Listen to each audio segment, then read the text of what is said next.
마가복음 4장 1절로 20절입니다.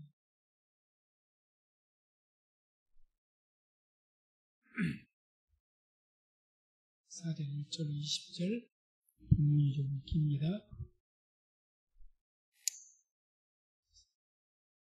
말씀을 읽지 않고 바로 한 절 한 절씩 읽어가면서 같이 읽으면서 말씀을 듣도록 하겠습니다. 오늘 4장 1절에서 20절까지는 씨 뿌리는 비유입니다. 너무나도 우리가 잘 알고 있는 말씀이고 공관복음이라고 말할 수 있는 마태복음, 마가복음, 누가복음 이 세 개의 복음에는 공통적으로 다 나타나고 있는 그런 씨 뿌리는 비유입니다. 그래서 오늘 특별히 1절, 2절을 보면 예수님께서 많은 무리들에게 말씀을 가르치셨는데 비유로 가르치셨다 이렇게 말씀하죠. 그래서 1절, 2절을 우리 같이 한 목소리로 합독합니다. 예수께서 다시 바닷가에서 가르치시니 큰 무리가 모여들거늘 예수께서 배에 올라 바다에 떠앉으시고 온 무리는 바다 곁 육지에 있더라. 이에 예수께서 여러 가지를 비유로 가르치시니 그 가르치시는 중에 저희에게 이르시되 예수님께서 가신 곳마다 이제 많은 사람들이 모여들었고 물론 모여든 이유는 주님께서 병을 고치시고 귀신을 쫓아내시고 능력을 나타내니까 그 소문에 의해서 많은 사람들이 모였을 겁니다. 그렇게 모이는 그때마다 주님께서는 말씀들을 자주 가르치셨는데 특별히 비유로 많이 가르치십니다. 항상 비유로 하신 것은 아니지만 비유로 말씀을 많이 하십니다. 그래서 오늘도 예수께서 여러 가지를 비유로 가르치시기 위해서 비유로 가르치셨다고 이 말씀을 합니다. 중요한 것은 이렇게 비유라는 것은 쉽게 이해하기가 어려운 그런 말씀이죠. 이 비유보다 더 어려운 것인 게 상징적으로 말씀하시는 계시록과 같은 그런 말씀이 더 어렵습니다만은 비유적으로 말씀하시는 것도 굉장히 어렵습니다. 그래서 오늘 말씀 보게 되면 이렇게 비유로 가르치시니까 씨 뿌리는 비유를 통해서 뭔가를 가르치시려고 하니까 거기에 있는 무리들뿐만 아니라 심지어는 예수님을 따라다니던 12제자도 이 말씀을 깨닫지 못한 거예요. 그래서 10절 보면 예수께서 홀로 계실 때에 함께한 사람들이 12제자로 더불어 그 비유를 묻자오니 그러니까 이제 12제자도 씨 뿌리는 비유를 듣고 얼른 이해를 잘 못한 거예요. 이게 무슨 말씀인가? 그렇고 13절에도 이런 말씀이 나옵니다. 예수님께서 이제 제자들에게 말씀하죠. 또 가라사대 너희가 이 비유를 알지 못할진데 어떻게 모든 비유를 알겠느냐 이렇게 말씀하죠. 한마디로 너희가 이 비유를 알지 못하는데 그러니까 제자들이 비유를 알지 못했다는 이야기죠. 이와 같이 비유로 말씀하셨는데 베풀어서 말씀하셨는데 제자들도 잘 깨닫지를 못했더라 이야기입니다. 그러면 이렇게 이제 생각을 해야죠.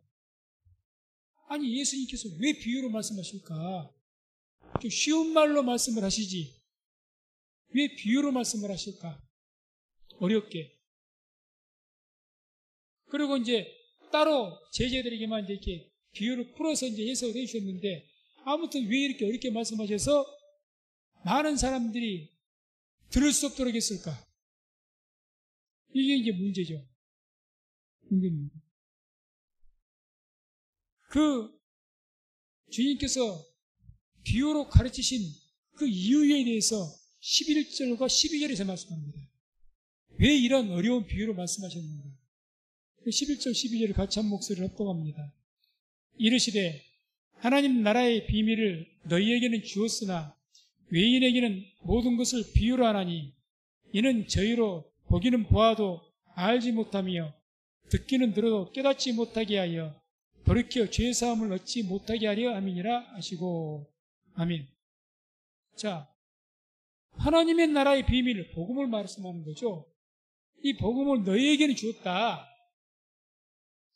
그런데 외인들에게는, 외인이란 말은 이제 바깥에 있는 사람들에게는 뜻인데, 너희들 말고 다른 사람들에게는 내가 모든 것을 비유로 한다. 왜 이렇게 비유를 하느냐? 이는 저희로 보기는 보아도 알지 못하며 듣기는 들어도 깨닫지 못하게 하여 돌이켜 죄 사함을 얻지 못하게 하려 합니다. 참 어려운 말씀이죠.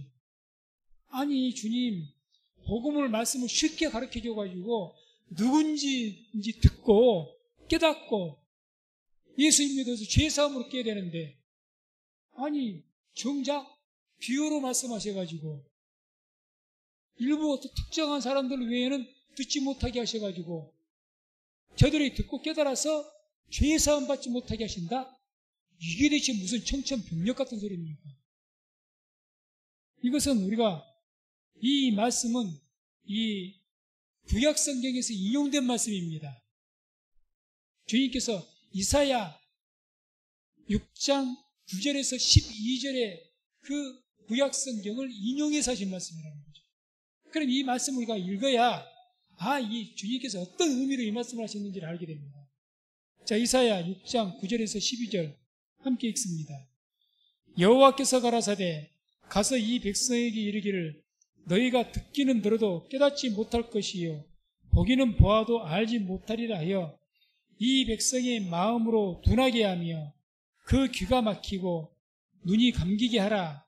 염려컨대 그들이 눈으로 보고 귀로 듣고 마음으로 깨닫고 다시 돌아와서 고침을 받을까 하노라.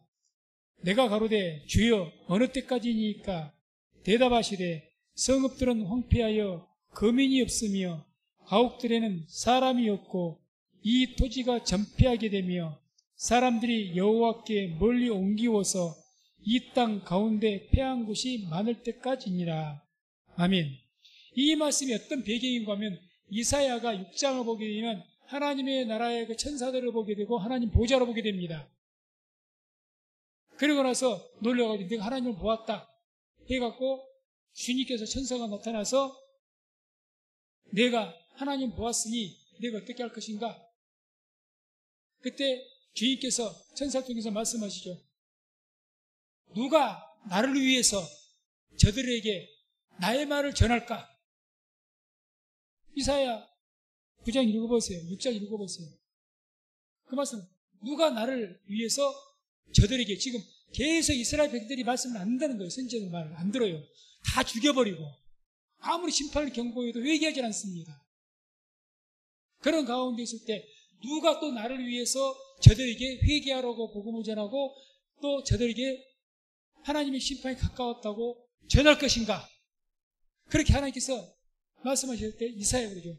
주여 나를 보내소서. 여기서 그 얘기입니다. 주여 나를 보내소서. 그때 하신 말씀이 바로 이 말씀입니다. 나를 보내달라고 말씀하니까 주님께서 이제 이사야에게 이 백성에 가서, 그러니까 너희가 가서 이 백성에게 이르기를 너희가 듣기는 들어도 깨닫지 못할 것이요. 이 얘기. 이제는 하나님의 진노가 임박해 가지고 이제 구원의 문이 계속해서 이사야 이전까지의 선지자들의 그 경고와 그 모든 말씀의 때가, 회개의 때가 지나버렸다는 거예요. 쉽게 말하면 구원의 문이 닫혀버린 겁니다. 회개의 때가 지나버렸어요. 그러니까 주여 나를 보내소서. 그러니까 네가 가서 전할지라도 저들이 듣기는 들어도 듣지 못할 것이고 보기는 보아도 보지 못할 것이고 깨닫지를 못할 것이다. 한마디로 주님께서 들을 기 있는 자는 들을지어다라고 계속 외치셨는데, 하나님의 은혜의 때가 아니면요, 들을 귀가 열리지 않으면 아무리 들려줘도 못 듣는다는 이야기죠. 그러니까 이사야가 뭐라고 합니까? 내가 가로되 주여 어느 때까지입니까? 이런 하나님의 저주가 언제까지입니까? 저들에게 아무리 저희도 못 듣는다고 하셨는데 그런 하나님의 무서운 저주가 언제까지입니까? 하고 물은 거예요. 언제까지입니까? 그랬더니 대답하시되 성읍들은 황폐하여 거민이 없으며 가옥들에는 사람이 없고 이 토지가 전폐하게 되며 사람들이 여호와께 멀리 옮기워서 이 땅 가운데 패한 곳이 많을 때까지니라. 무슨 말이죠? 예루살렘이 멸망해서 바벨론으로 포로로 잡혀갈 때까지. 그래서 에레미야 선지자에게 뭐라고 70년에 그때를 말씀한 거죠. 70년 동안. 70년 후에 돌아오지 않습니까? 회개해서. 하나님의 구원의 때가 아무 때나 열려있는 게 아니라는 거죠. 하나님의 진노가 극하고 심판의 때가 되면요, 딱 구원의 문이 닫힙니다. 지금 우리가 마지막 때라고 합니다. 마지막 때 뭐라고 계속 경고합니까? 마지막 때 이제는 기간의 때가 있을 것이다. 음식이 없어서 못 먹는 때가 아니다. 영적인 기간, 하나님의 말씀이 사라질 때가 있을 거다. 그때가 또 옵니다. 계속 마지막 때 지금 경고를 하죠. 때가 다 됐습니다. 때가 다 됐습니다. 계속 경고를 합니다. 안 듣고 안 들어요. 그러면 언젠가는 딱 닫혀버립니다. 그 이후부터는 아무리 말씀을 드려도 안 들려요. 듣기는 들어도 듣지를 못하고 보기는 보아도 보지를 못하고 깨닫지를 못할 때가 또 온단 말입니다. 분명히 오죠. 이미 그전에도 그랬다는 거죠. 바로 그 말씀을 인용하시는 겁니다. 그 말씀. 그러니까 주님께서는 무슨 백성들에게 악감정이 계셔가지고 내가 저들을 화가 나니까 못 듣게 할 거야, 구원받지 못하게 할 거야, 그런 의미의 말씀이 아니라는 거죠. 지금 너희가 복음을 들을 때가 아니라는 겁니다. 들을 때가 못했다는 거죠. 들을 때. 말라기 시대로부터 예수님의 때까지 해갖고 아직까지는 복음의 때가 아니라는 거죠. 주님께 요한복음이 뭐라고 말씀하십니까? 너희가 죽은 자들이 하나님의 음성을 들을 때 오나니 곧 이때라. 그래서 하나님의 음성을 들을 때가 있다 그 말입니다. 죽은 자들이. 들을 기가 없는 자들이 영적으로 죽은 자들이죠. 오는 거죠. 아무튼 왜 주님께서 이와 같이 듣기는 들어도 듣지 못하며 보기는 보아도 이렇게 실질적으로는 주님께서 저들의 길을 못 듣게 강제로 들으려고 하는데 듣고 순종하려고 하는 길을 막아버리신 것이 아니라 주님께서 강제적으로 저들이 마음이 강팍해서 스스로 귀를 닫아버린 겁니다. 미워. 저들이 스스로 안 들어버린 거예요. 닫혀버린 거죠. 우리가 어떤 말을 들으려고 할 때에도요, 사람의 마음이 겸손해서 은혜로운 마음이 있어서 듣고자 할 때 그 음성이 들리는 겁니다. 우리 자식들 키워봤지 않습니까? 애들이 부모말을 아무리 옳은 소리도 절대 안 듣습니다. 다 이 부모말 들으면 자다가도 떡을 얻어먹을 것이고 부모말을 잘 들으면 다 저를 위해서 하는 소리인데 절대 안 들을 때가 있습니다. 죽었다 깨어나도 안 들어요. 안 듣습니다. 귀가 열려있지 않으면요 절대 안 듣습니다. 소리 들어야 됐습니다. 어느 정도 성숙해서 마음도 영도 성숙해가지고 이 철이 들어야 귀가 열리고요 부모의 말도 들리게 되고 그때 각성하기 시작한 거예요. 지금도 똑같습니다. 아무리 하나님 말씀이 선포돼도요 이게 귀에 할례를 받지 못하고요 영적으로 철이 들지 않으면 아무리 듣기는 들어도 듣지 못합니다. 엉뚱한 소리가 뻥뻥해요. 하나님 말씀을 가지고 분명히 영적인 말씀을 전했는데 하나님의 나라, 제 영원한 나라에 대해서 이야기했는데 날마다 생각한 것은 이 땅의 것만 생각합니다. 말씀은 하나님의 나라를 이야기하는데 듣기는 땅의 것으로만 들어요. 땅의 것으로만. 안 들리죠. 들릴 수가 없는 거죠. 들릴 수.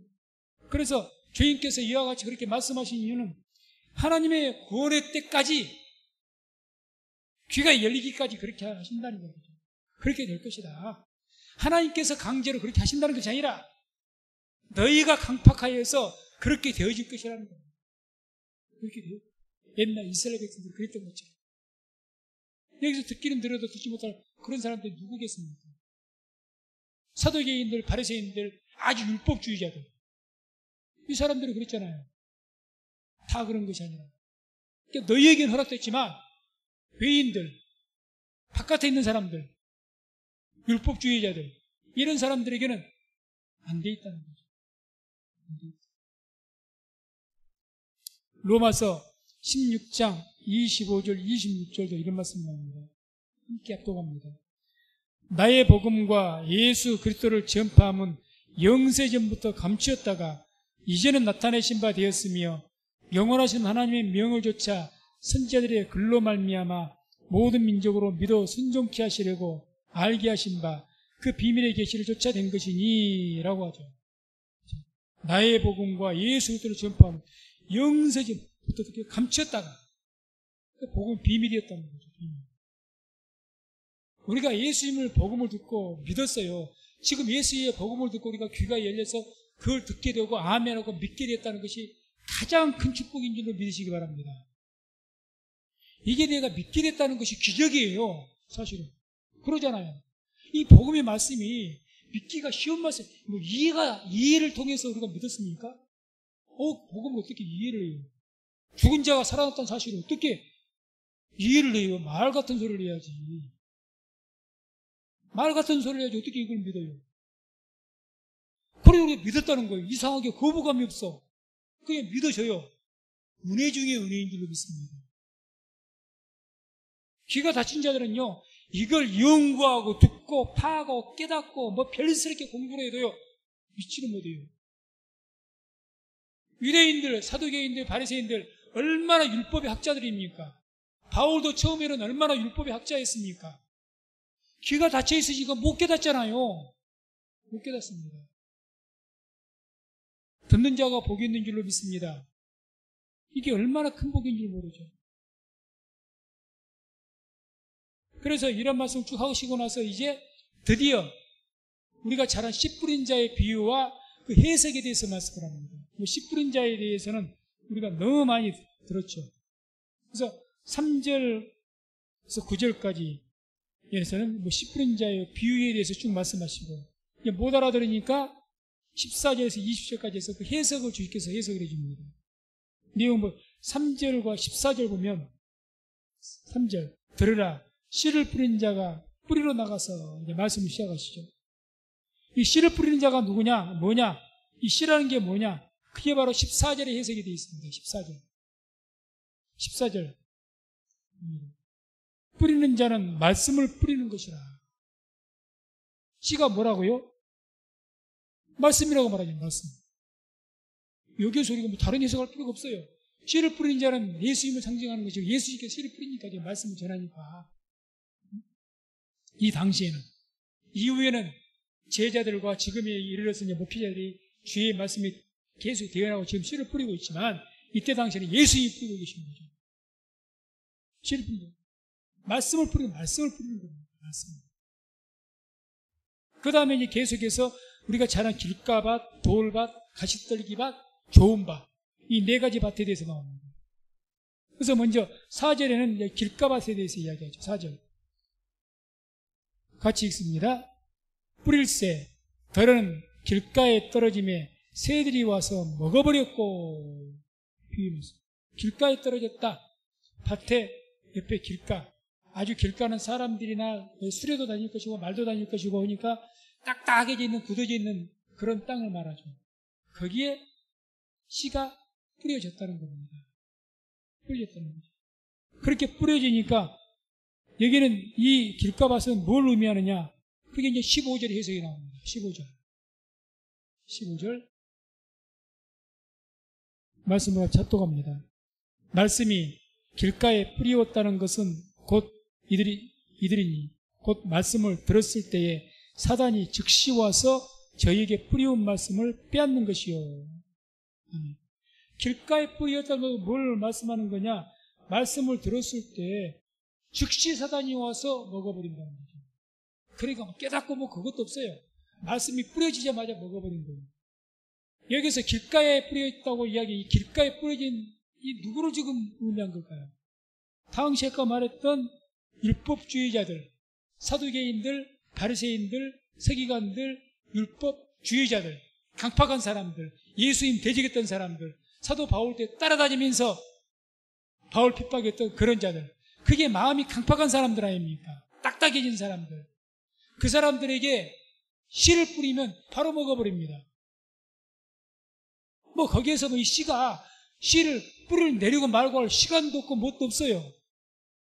바로 공중에 있는 새에게 발각되고 마귀에게 발각되고 바로 먹어버리고 없애져버리죠. 그걸 그들을 말하는 거죠. 길가밭은. 우리가 이제 이 네 가지 밭 중에서 나는 어느 밭에 속할까? 우리가 일반 성도들이 여기에서 이제 볼 때 대부분이 다 돌밭이나 가시덤불밭입니다. 좋은 밭도 있지만 대부분이. 그 다음에 이제 돌밭을 이야기하는 거예요. 돌밭. 이게 지금 이 밭은 사람의 마음을 이야기합니다. 마음. 비유로. 사람 마음에. 우리의 마음에 하나님 말씀을 뿌리잖아요. 지금 계속해서. 말씀을 전하지 않습니까? 마음밭에 계속 말씀을 전해요. 뿌립니다. 길가밭은 전혀 들으려고 하지 않죠. 돌밭은 좀 다르죠. 5절, 6절에 이제 나옵니다. 돌밭. 5절, 6절. 같이 합독합니다.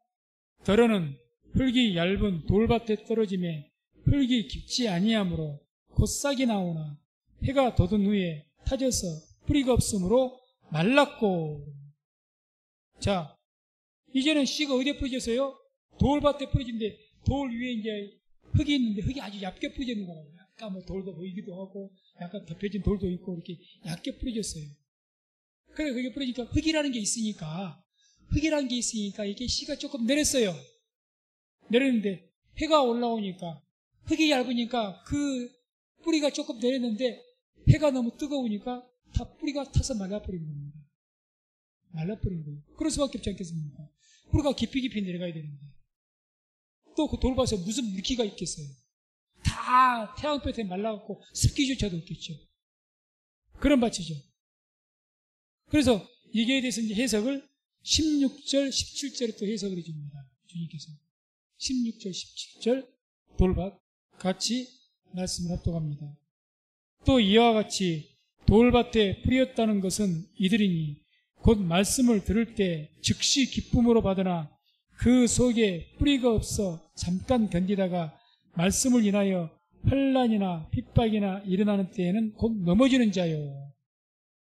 어떤 말씀, 은혜를 막 받는다고 체험 받을 때는 할렐루야 하고 이걸 보고 흔히들 우리가 우스갯말로 어떻게 말합니까? 냄비신앙이라고 그럽니다. 어디서 부흥에 가면 우대 받다가 팔딱팔딱 뛰어요. 할렐루야 하고 막 갑자기 방언도 하고 막 통성을 하고 목이 쉬어라고 기도도 합니다. 얼마 못 가요. 왜? 흙이 얇으니까. 신앙이 얇아요. 신앙이 깊이가. 말씀의 깊이가 좀 있어야 되는데 얇디 얇아. 우리가 하나님의 말씀을 많이 하면 많이 할수록 씨가 뿌려지면 더 그 뿌리가 깊이 내립니다. 깊이 내려요. 하나님의 말씀에는 지식이 별로 없어. 그러니까 그냥 받을 때는 반갑다고 좋다고 할렐루야 했다가 조금만 유혹이 있어도 팔딱 넘어가 버리고 조금만 어려움이 있어도 꼴꼴아지고 언제는 그렇게 좋다고 기쁨으로 팔딱팔딱 뛰었다가 신앙의 수준이 얇은 거죠. 얇은 겁니다. 이런 분들이 참 많습니다. 많아요. 정말 많습니다. 많아요. 이 문제가 빨리 우리 교회들이 해결이 돼야 돼요. 아무리 중직자라도 이게 빨리 신앙의 깊이, 흙이 좀 깊어져야 됩니다. 말씀을 아는 깊이가 깊어져야 돼요. 아멘. 말씀하는 게 흙이 많아야 된다니까. 흙이 많아야 돼요. 흙이 많아서 깊어져야 뿌리가 깊이 내리는 거예요. 그래야 쉽게 안 흔들립니다. 안 흔들리는 거예요. 너무 얇아. 듣는 풍어론이 있어가지고 안다 그래. 깊이가 없어. 그러니 그냥 모르는 것은 아니야. 모르는 것은 아니야. 알긴 알아. 깊이가 없어. 그렇게 신앙의 수준이 낮은 거예요. 죄송하죠. 그러니까 막 은혜가 될 때는 분위기에 따라서 하는 거예요. 사람들도 많이 모이지 막 그날따라 은혜가 되지 뭔가 내 마음도 동화가 되지 막 그러니까 찬양이나 그런 감정적인 것에 막 휘둘려가지고 막 흥분을 했다가 이게 싹 꺼지고 집에 가면 싹 꺼져버리는 게 언제 그랬냐 싶어요. 그걸 말하는 거죠. 그걸 지금 이야기합니다. 그게 돌밭이라는 거예요. 돌밭. 약간 돌이라고 돌만 있는 것이 아니라 약간 흙이 있어요. 들은 풍물은 있으니까. 지금까지 신앙생활했는데 들은 것이 없겠습니까? 있죠. 근데 그동안 무슨 성경 묵상을 하고 성경 공부를 하고 무슨 뭐 했어야지. 체계적으로 말씀을 배우다든지 뭐 이렇게 해서 해봤어야 되는데 이게 없어요. 훈련을 하든지 뭐든 이런 거 깊이가 좀 있어야 되는데 이게 없어요. 그러니까 뭐 말씀 처음 들을 때는 막 그냥 시끄러져 버리죠. 그걸 지금 돌밭이라고 말씀하는 거예요. 그 다음 세 번째가 이제 가시떨기 밭이죠.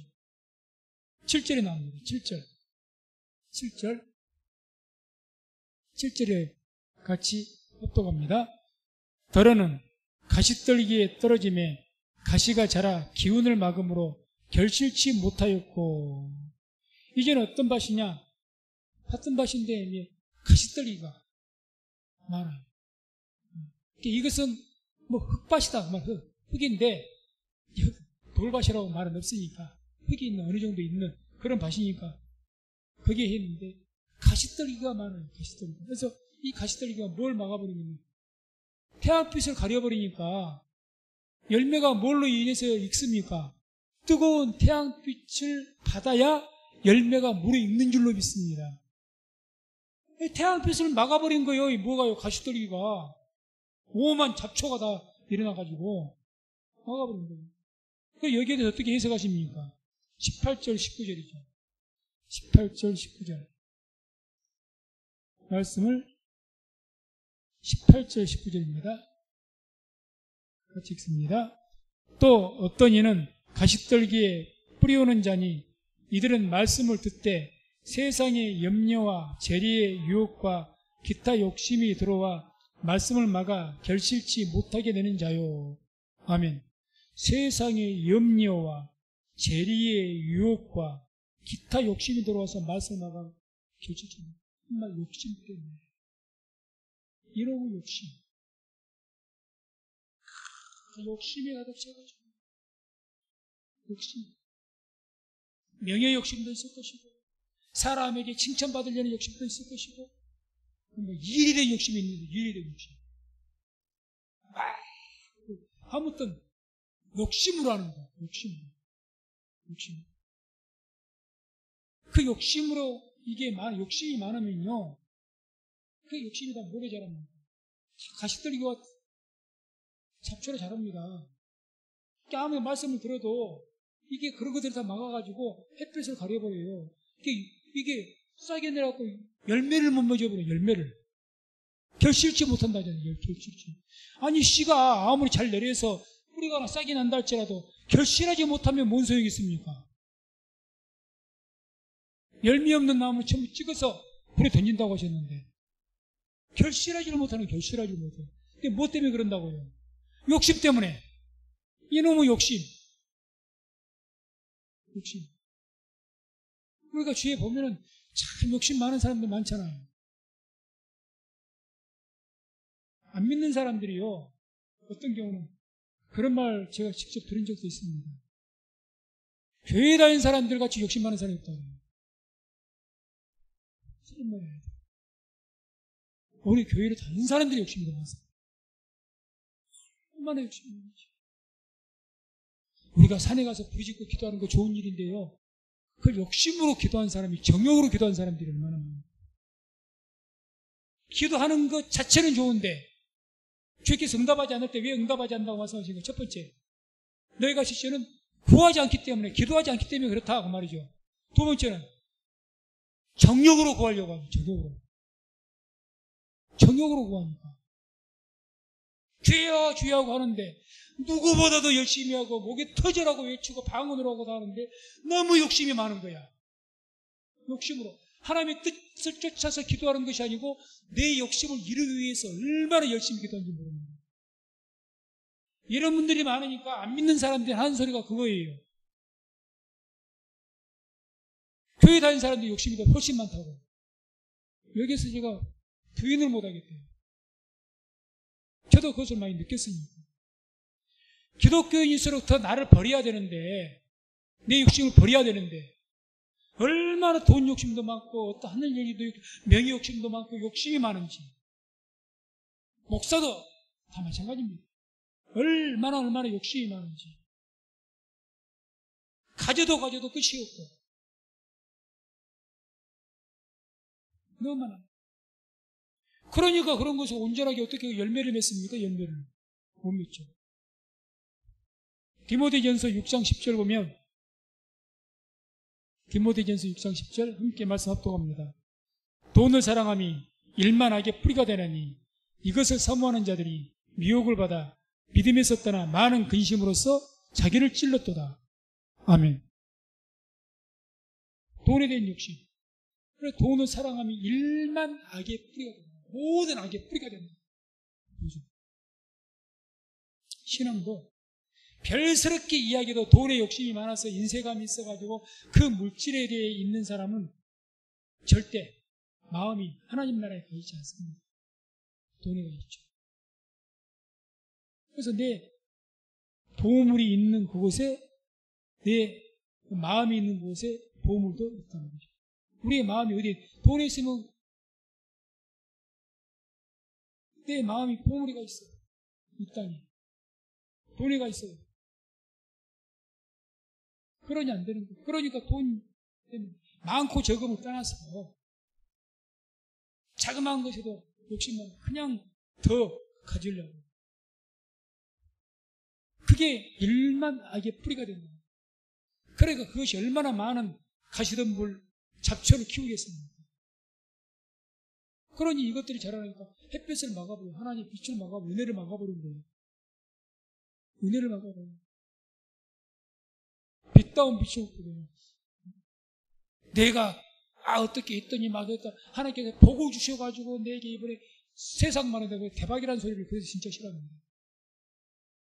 제발 예수 믿는 사람들이 대박 터졌다 이런 말 좀 그 표현이 안 썼으면 좋겠어요. 솔직히 제일 좀. 대박이 터졌다고 좋다고. 그게 얼마나 욕심이 찬 말인지 모릅니다. 세상이 대박을 바라잖아요. 대박을. 얼마나 욕심이 칭칭 얽힌 말이 대박이란 말인지 모릅니다. 그 안에 복을 줬다고. 하나님 주신 복은 아니에요. 하나님께서 복을 주시는 것은 거룩한 복을 주십니다. 정결하고 깨끗한 복을 주십니다. 하나님께 돈으로 복을 주셔도 정결하고 깨끗한 돈을 주십니다. 디모데후서 3장 2절에도 이런 말씀이 나옵니다. 3장 2절 함께 합독합니다. 사람들은 자기를 사랑하며 돈을 사랑하며 자긍하며 교만하며 회방하며 부모를 거역하며 감사치 아니하며 거룩하지 아니하며. 사람들은 자기를 사랑하며 나를 자기 욕심이 얼마나 많아. 돈을 사랑하며 자기를 사랑하는 돈 욕심이 많죠. 명예 욕심 많죠. 권세 욕심도 많고 욕심 많은 사람들은 가져도 끝이 없어. 만족이 없어요. 그 사람들은 만족 없습니다. 욕심 많은 사람들의 특징 첫째, 만족이 없다. 잠깐 기쁜 것 뿐이고 또 더.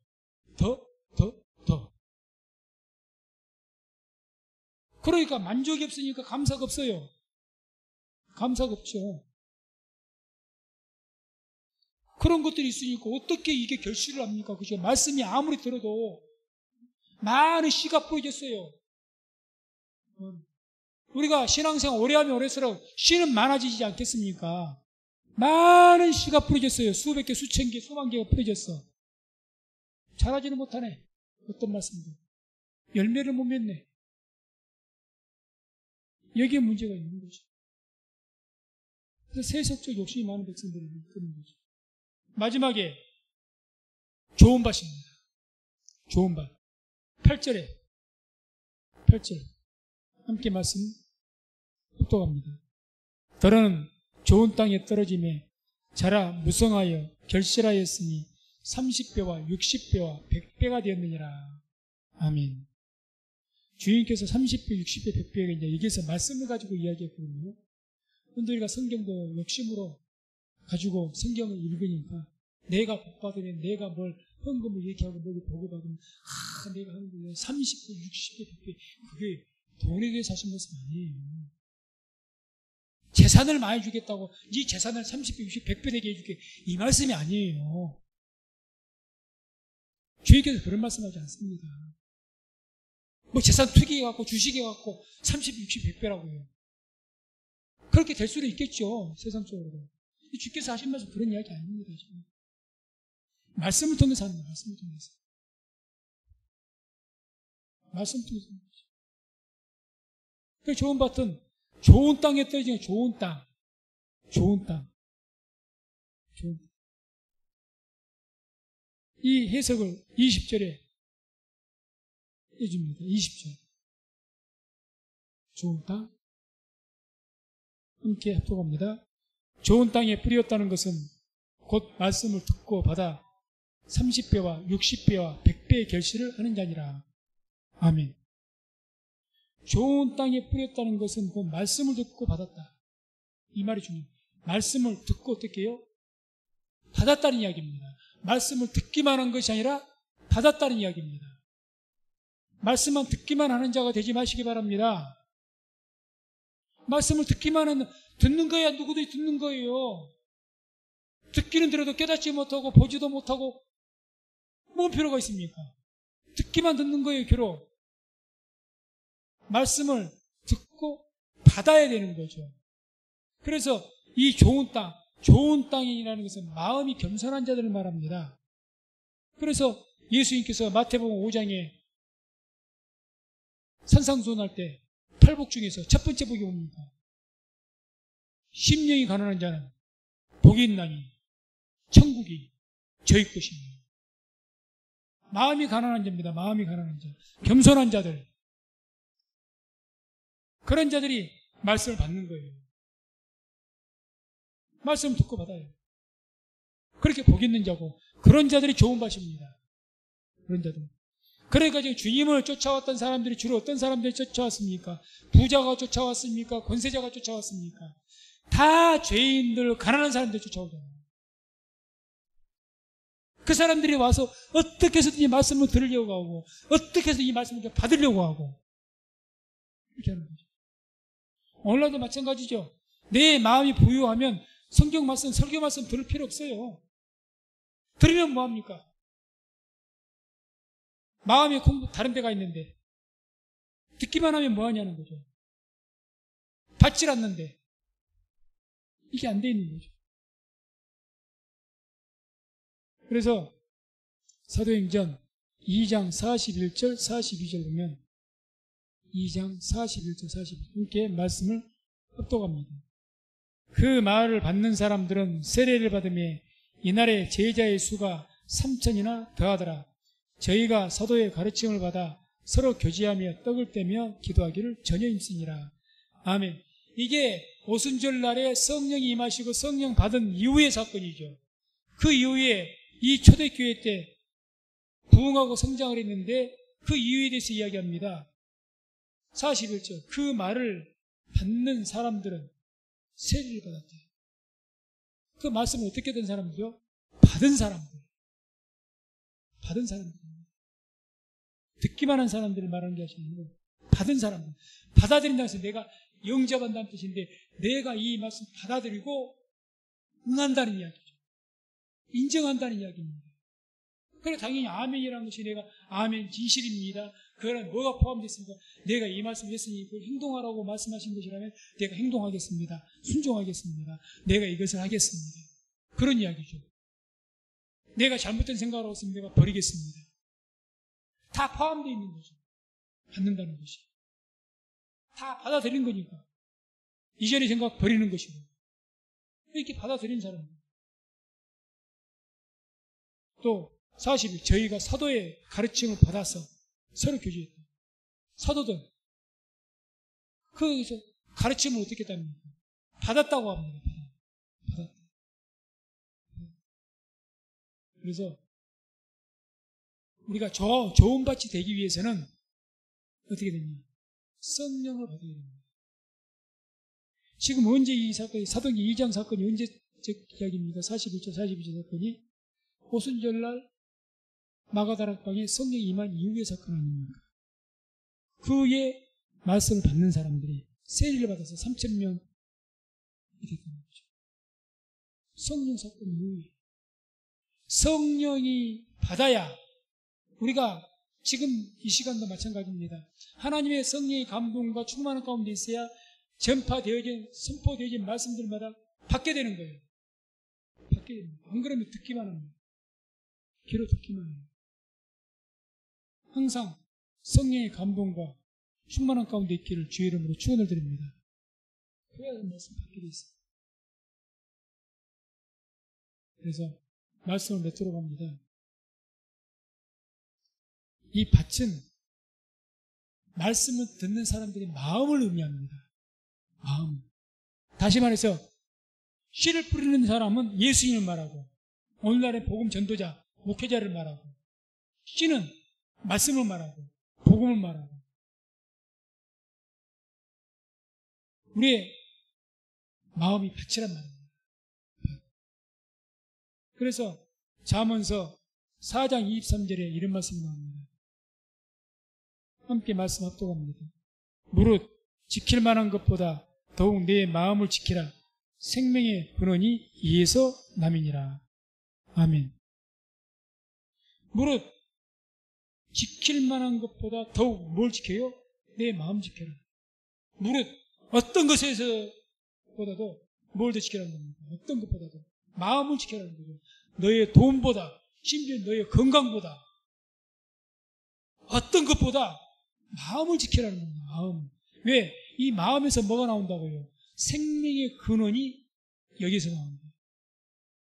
우리가 말씀을 받을 때 그 받는 곳이 어디입니까? 우리의 마음이라는 거죠. 마음. 귀로 듣고 우리 마음에 들어오는 거니까. 마음이죠. 우리가 믿음이 어떻게 생겨요? 사람이 마음으로 믿어 의에 이르고 입으로 시인해서 구원에 이른 줄로 믿습니다. 마음으로 믿는 거죠. 마음으로. 생명의 근원이 거기에서 나온다. 그래서 뭘 지키라고요? 네 마음 지켜라. 이걸 오늘 말씀드려서 적용시키면 우리의 마음을 어떻게 지켜야 됩니까? 밭이라고 비유하셨으니까 밭을 옥토밭이 되게 하려면 거기 돌 치워내야 되고 잡초 뽑아내야 되고요. 다 일궈야 됩니다. 귀경을 해야 되죠. 그래야 좋은 밭이 됩니다. 좋은 밭도 내버려두고 버려두면 황폐한 밭이 되어버립니다. 우리의 마음을요 계속 귀경을 해야 돼요. 뭘로요? 말씀과 기도로 꽃갱이질을 해야 된다 그 말입니다. 계속 말씀과 기도로 내 마음을 파내야 되죠. 그래서 말씀과 기도로 돌 치워내고 잡초 뽑아내고 계속 이렇게 부지런해야 내 마음밭이 뭐가 유지가 됩니까? 좋은 밭이 된다는 거죠. 좋은 밭.